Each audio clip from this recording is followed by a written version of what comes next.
विष्णु भगवान ने श्री गणेश जी को अपनी शादी का आमंत्रण नहीं दिया। एक समय की बात है कि विष्णु भगवान का विवाह लक्ष्मी जी के साथ निश्चित हो गया। विवाह की तैयारी होने लगी। सभी देवताओं को निमंत्रण भेजे गए, परंतु गणेश जी को निमंत्रण नहीं दिया। कारण जो भी रहा हो, अब भगवान विष्णु की बारात जाने का समय आ गया। सभी देवता अपनी पत्नियों के साथ विवाह समारोह में आए। उन सब ने देखा कि गणेश जी कहीं दिखाई नहीं दे रहे हैं। तब वह आपस में चर्चा करने लगे कि क्या गणेश जी को नहीं न्योता दिया, या स्वयं गणेश जी खुद ही नहीं आए। सभी को इस बात पर आश्चर्य होने लगा। तभी सबने विचार किया कि विष्णु भगवान से ही इसका कारण पूछ लिया जाए। विष्णु भगवान से पूछने पर उन्होंने कहा कि हमने गणेश जी के पिता भोलेनाथ महादेव को न्योता भेजा है। यदि गणेश जी अपने पिता के साथ आना चाहते तो आ जाते। अलग से न्योता देने की कोई भी आवश्यकता नहीं थी।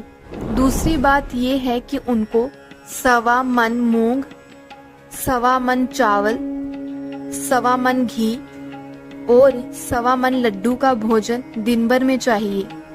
यदि श्री गणेश नहीं आएंगे तो कोई बात नहीं, दूसरे के घर जाकर इतना सारा खाना पीना अच्छा भी नहीं लगता।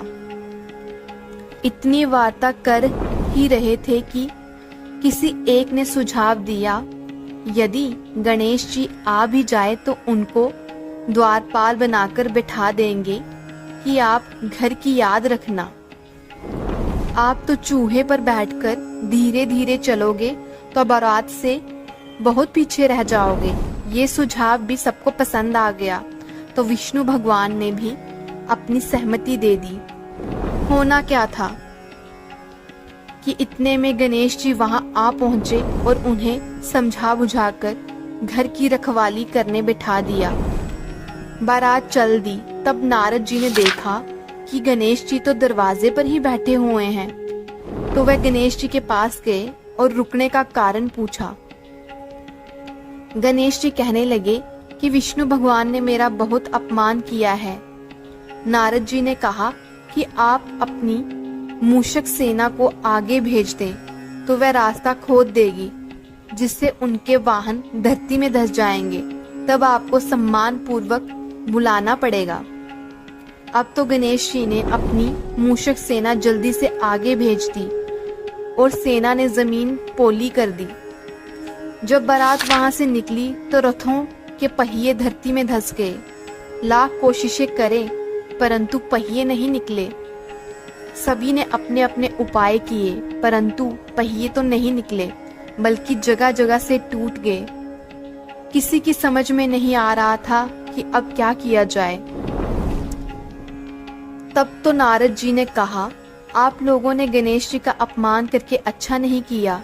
यदि उन्हें मनाकर लाया जाए तो आपका कार्य सिद्ध हो सकता है और ये संकट टल सकता है। शंकर भगवान ने अपने दूत नंदी को भेजा और वह गणेश जी को लेकर आए।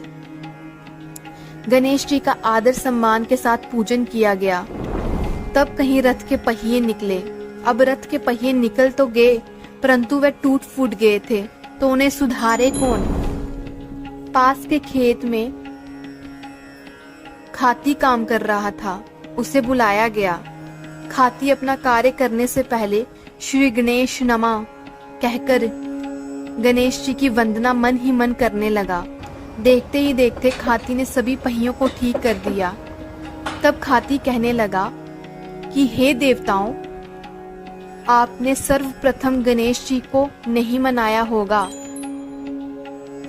और ना ही पूजन की होगी, इसलिए तो आपके साथ ये संकट आया है। हम तो मूर्ख अज्ञानी हैं, फिर भी पहले गणेश जी को पूजते हैं, उनका ध्यान करते हैं।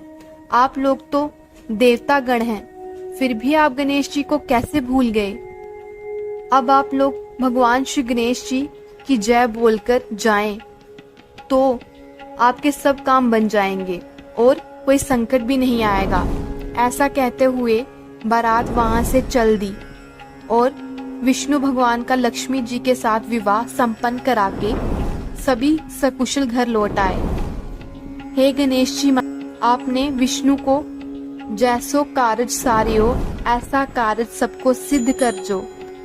बोलो गजानन भगवान की जय। धन्यवाद।